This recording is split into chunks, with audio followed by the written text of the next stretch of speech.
Varicose veins కి సరైన చికిత్స కోసం సంప్రదించండి ఎవిస్ హాస్పిటల్. నమస్తే రమగారు. నమస్తే జయ. రమగారు, మనము జ్వాలా ద్వీపం సిరీస్ చేస్తూ ఉన్నాం. జ్వాలా ద్వీపంలో ఉగ్రదత్తుడు పిల్లాన్ని పెంచుకుంటున్నాడు. ఉగ్రాక్షుడు పెంచుతున్నాడు ఉగ్రదత్తుడిని. వాడికి సాయం ఇంకో ఇద్దరు చిన్నపిల్లల్ని తెచ్చాడు. రుద్రుడు, ఆరుద్రుడు అని పేర్లు పెట్టాడు. పిల్లలు పెరుగుతున్నారు. వీళ్ళు క్రమంగా వ్యవసాయం చక్కగా చేసుకోవటం మొదలుపెట్టారు. ఈ దున్నపోతులు, ఎడ్లు వాటన్నిటికీ బదులుగా ఖడ్గమృగాలు, ఏనుగులతోటి వ్యవసాయం చేసుకుంటూ వీళ్ళ పర్సనాలిటీలకు సరిపడా దాంతో చుట్టుపక్కల ఊళ్ళ మీద పడ్డం మానేశారు. ఓకే. చుట్టుపక్కల వాళ్ళు అంతా సంతోషించారు. వీళ్ళంతా మాంసాహారం తినడం మానేసి గొడ్లను ఎత్తుకుపోకుండా ఉంటే బాగుంటుంది. 15 సంవత్సరాలు గడిచిపోయింది. ప్రశాంతంగా గడుస్తుంది. ఈ ప్రశాంతతలో 15 ఏళ్ళయ్యాక పిల్లాడు పెద్దవాడు అయ్యాడు కదా. అక్కడ ఇక్కడ వాళ్ళ దగ్గర వీళ్ళ దగ్గర కూర్చుంటుంటే కబుర్లలో రాత్రిపూట వెలుగొస్తోంది ఏమిటని అడిగి, మన మీదకి ఇదివరకు పులిరాయిళ్ళు భయంకర పక్షులు పెట్టుకుని వచ్చారని, ఇలా ఎత్తుకుపోయేవాళ్ళని అన్నీ తెలుసుకున్నారు. ఇవన్నీ తెలుసుకున్నాడు. అయితే వాళ్ళ నాన్నని అడిగాడు. కరవీరుడును వాడు పారిపోయారు. నాగవర్మ వాళ్ళు దుర్మార్గులు, పారిపోయిన వాళ్ళు. అసలు పారిపోయారా, ఇక్కడే ఉన్నారా, లేకపోతే అక్కడికి వెళ్ళిపోయారా తెలుసుకోవాలి. మరి ఎవడో రాత్రిపూట తిరుగుతున్నారు, కానీ వాళ్ళు దిగిన దాఖలాలు కానీ ఎవరైనా ఎత్తుకుపోయిన దాఖలాలు కానీ లేవు. రావటం అయితే వస్తున్నారు. అయితే ఎలా వస్తున్నారో ఎవరినైనా ఒకరిని పట్టుకుంటే కాదు. అవును. ఎట్లా పట్టుకుంటాం? అయితే వీళ్ళు పిల్లలు ఆలోచించుకున్నారనమాట. అట్లా కాదు, మన ఊరంతా చాటిప్పేద్దాం. అడవి చుట్టూతా బోల్డని పల్లెలు ఉన్నాయి. అపూర్వ రాజ్యం ఒకటి ఉంది, తర్వాత కపిలపురం ఉంది. ఇవే కదా వీళ్ళకి దగ్గరలో ఉన్నవి. కాబట్టి ఈ మొత్తం నగరాల్లో ఎక్కడైనా సరే ఈ పులిరాయిళ్ళు రాత్రిపూట వచ్చిన వాళ్ళని కనుక పట్టుకుంటే వాళ్ళకి బహుమానాలు ఇవ్వచ్చు. ఉగ్రాక్షుడు కూడా ఒప్పుకున్నాడు. బాగా కోట నేలమాళిగలో వజ్రాలు వైఢూర్యాలు మూలుగుతున్నాయి. బోల్డ్ ధనం ఉంది, ధనం చాలా ఉంది, నీ ఇష్టం అన్నాడు. చాటింపేశారు. ప్రతి వాళ్ళు అక్కడ చూసాం ఇక్కడ చూసాం అంటారు, కానీ ఎవరు దిగాడు పట్టుకున్నాము అంటల్లా. వాళ్ళు దిగట్లా. వీళ్ళు కూడా రాత్రిళ్ళు కాపలా ఉండి చూస్తున్నారు. ఎక్కడో కనపడుతుంది వెలుగు, అది ఇక్కడక్కడ తిరుగుతున్నట్టు ఉంటుంది, కిందకి దిగినట్టు ఉండదు. సరే ఇలా గడుస్తుంటే ఉగ్రదత్తుడికి నచ్చలేదు. మనం 1000 వరహాలు ఇస్తామని చాటింపేసినా ఎవరు పట్టుకోలేకపోతున్నారు, వాళ్ళు దిగట్లేదు, మనమే స్వయంగా బయలుదేరదామని భావించారు. భావించి ముందు అసలు వెళ్ళాలి ఇక్కడి నుంచి. ఏ ప్రాంతాల్లో తిరుగుతున్నారో మనమే వాటిని అక్కడ తిరగాలని తండ్రిని ఒప్పించుకున్నాడు. సరేనన్నాడు. ఆయన కూడా ఒప్పుకున్నాడు. ఉగ్రాక్షుడు ఒప్పుకున్నాక వీళ్ళు ముగ్గురు కలిసి, ఉగ్రదత్తుడు, రుద్రుడు, ఆరుద్రుడు 3 గుర్రాలు వేసుకుని బయలుదేరారు. బయలుదేరితే ఇక వెళ్ళగా ఒక కీకారణ్యం లాంటి చోటుకి వెళ్ళారు. ఏమనుకున్నారంటే దేవదారు చెట్లు ఉన్నాయి చాలా. మరి ఇవాళ ఈ పెద్ద చెట్టు ఏదైనా చూసుకుని సాలవృక్షం దాని కింద పడుకుందాం అనుకున్నారు. ఆ చెట్టు దగ్గర ఏ చెట్టు అయితే వీళ్ళు దూరంగా అది బాగుంది, బాగా ఒత్తుగా కింద గడ్డి ఉంది, అక్కడ పడుకోవచ్చు అని అనుకుని వెళ్తూ ఉంటే దాని పై భాగం ఇట్లా మండుతున్నట్టు మంటలాగా కనపడింది. వెలుగు, దేవదారు చెట్టు పై భాగంలో వెలుగు. వీళ్ళు దూరం నుంచే చూశారు దాన్ని. పరిగెత్తుకుంటూ వెళ్ళారు. దగ్గరికి వెళ్ళేసరికల్లా ఆ చెట్టు మీద నుంచి లేచేస్తున్నారు ఎవరో. వెళ్ళిపోతుంది పక్షి. దాని మీద ఉన్న వాడిది మొహం వీళ్ళకి కనపడలేదు, కానీ వాడికి తోక ఉన్నట్టు తెలుస్తుంది. పులిరాయిళ్ళు భయంకర పక్షుల మీదకి వస్తారు, వీళ్ళకి తెలుసు. అక్కడి నుంచి రుద్రుడు అన్నాడు, మీరిద్దరు కిందే ఉండండి, నేను చెట్టు ఎక్కి చూస్తాను పైన ఏముందో అని చెప్పేసి గబగబా చెట్టు ఎక్కాడు. అది పెద్ద సాలవృక్షం, చాలా పెద్దది, పైన్ ట్రీస్ అంటారు కదా.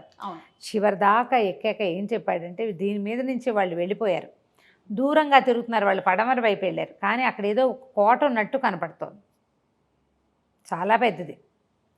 కాపలాలు అవి పెద్దగా లేవు, మనుషులు ఎవరు పైన. అంటే ఇప్పుడు రాత్రిళ్ళు కోట కాపలా అంటే దీపాలు పుచ్చుకు తిరగాలి. కోట ఉంది, అక్కడ ఉన్న దీపాల వల్ల తెలుస్తోంది. ఈ పక్షులు దాని మీద తిరుగుతున్నాయి, కానీ వెళ్ళిపోయినాయి అవి పడమటి వైపుకి. చూద్దాం, ఇప్పటికైతే కనిపించట్లా. దిగేసాడు చెట్టు. సరే ఈ రాత్రికి ఇక్కడ పడుకుందాం అనుకున్నారు. ఈ కోట ఎవరిదో తెలియలే వాళ్ళకి. ఎవరిదో సామంతరాజు కోట. అది ఎవరు ఏమిటి వీళ్ళకి తెలియదు. తెలిసిన పేర్లు ఏమిటి? ధవళగిరి తెలుసు, కపిలపురం తెలుసు, మధ్యలో ఉన్న అపూర్వ రాజ్యం తెలుసు, తమ సంగతి తెలుసు, అంతే. ఎవరిదో సామంతుల కోట, ఇది మరీ పెద్ద కోట కాదు. సరే రాత్రి పడుకుందాం అనుకుని ముగ్గురు దిగేశాడు రుద్రుడు. తెచ్చుకున్న ఆహారం ఏదో తిన్నారు. గుర్రాలని పక్కన కట్టేశారు, వదిలేసేలా పక్కన చెట్టు కట్టేసి ఆ గడ్డి మీద తల ఒక పరదా పరుచుకొని పడుకున్నారు. పడుకునేసరికి తెల్లవారుతూ ఉండగా గుర్రాలు శబ్దం చేసినాయి, ఎవరో మనిషి వస్తున్నాడు అని. అవి ఇట్లా కథం తొక్కుతాయన్నమాట, ఎవరో వస్తున్నారని. గుర్రాలు కంగారు పడుతున్నాయని లేచాడు. లేచేసరికల్ ఈ లోపల రుద్రుడు ఏమన్నాడు, పైకి ఎక్కి చూస్తానన్నాడు. ఈ పైకి ఎక్కి చూసేసరికల్ కోట కనపడుతుంది. సరే మనం కోట దాకా వెళ్దాము అంటే, మరి గుర్రాలు తీసుకురమ్మన్న, గుర్రాలు వద్దు, నడిచి వెళ్ళిపోదాం.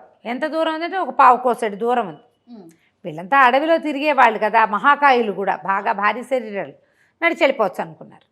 ఈ నడిచి వెళ్తుంటే ఈ లోపల అమ్మాయిల గొంతులు వినపడినాయి, రక్షించండి రక్షించండి అని కేకలు పెడుతున్నారు ఎవరు.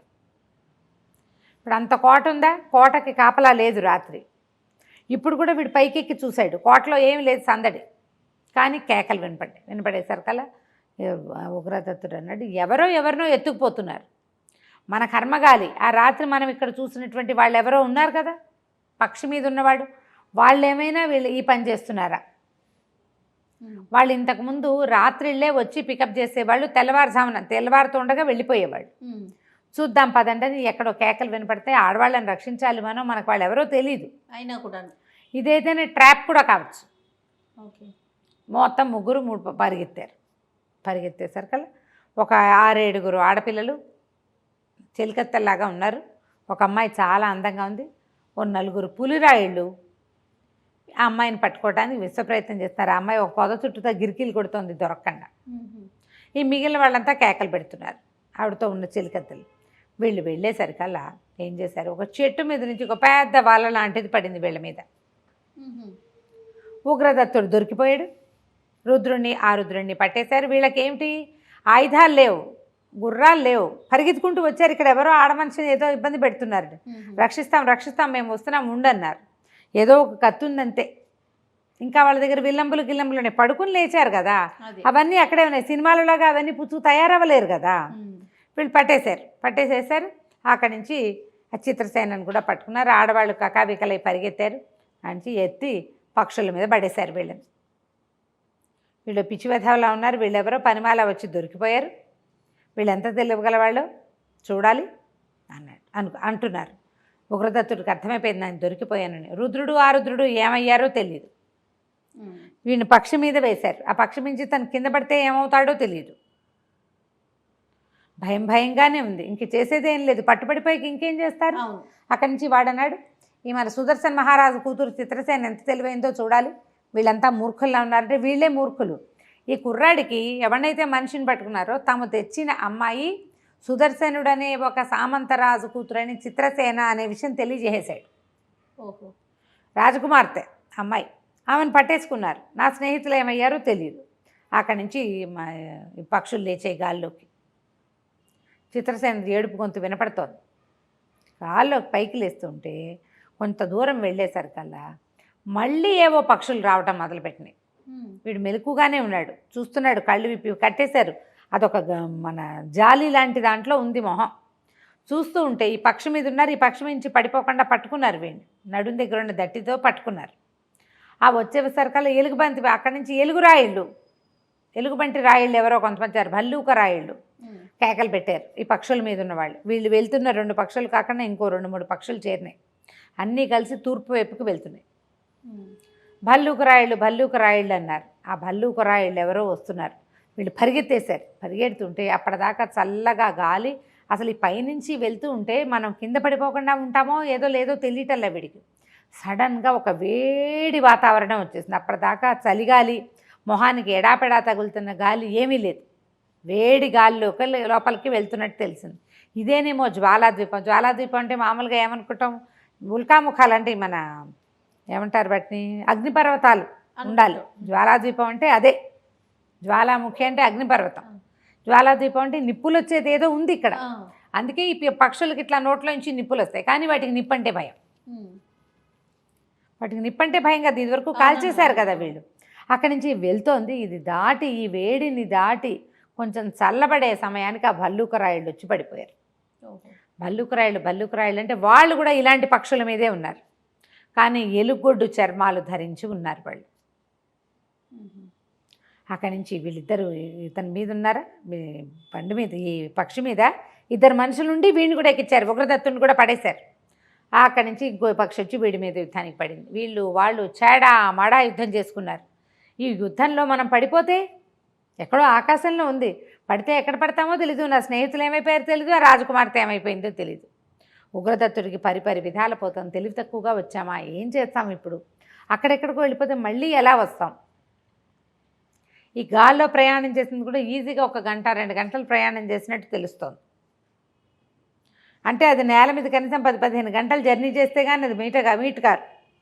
ఇంతలో ఏమైంది, ఓ భల్లూకరాయుళ్ళ తలుకు పక్షి వీళ్ళ మీదకి వచ్చేసరికల్లా వీడిని చాప చుట్టలాగా ఎత్తి ఓ కొండ మీద విసిరేశారు. చాలామంది పడిపోతున్నారు, ఈ బాణాల దెబ్బలు, శూలాల దెబ్బలు తగిలి వాళ్ళు బుల్రాయిళ్ళు పడిపోతున్నారు, భల్లూకరాయిళ్ళు పడిపోతున్నారు. సరిగ్గా వీళ్ళకి ఏంటంటే ఆ జ్వాలాద్వీపంలో ఉన్న ఒక ఎత్తైన కొండ వైపుకు వెళ్ళింది ఇతనున్న పక్షి. అక్కడేవో గడ్డి దుబ్బులునే, ఆ దుబ్బుల్లోకి విసిరేసేశారు. వీడు మోతబరువు ఎందుకు, కందుడి అనుచరుల సంగతి చూద్దాం. ఆ పడిపోతుండగా విన్నాడు కందుడు అనేవాడు ఒకడు ఉన్నాడని, వాడికి ఎలుగుబంట్లు వాడి సాధనాలని వాడు వీళ్ళకి ఎదుర్కొనేవాడని వీడికి అర్థమైంది. పడిపోయాడు. ఈ లోపల నానా గందరగోళంగానూ అయిపోయింది గొడవ. స్నేహితులు ఏమయ్యారో తెలీదు. పడున్నాడు, స్పృహ తప్పిపోయింది.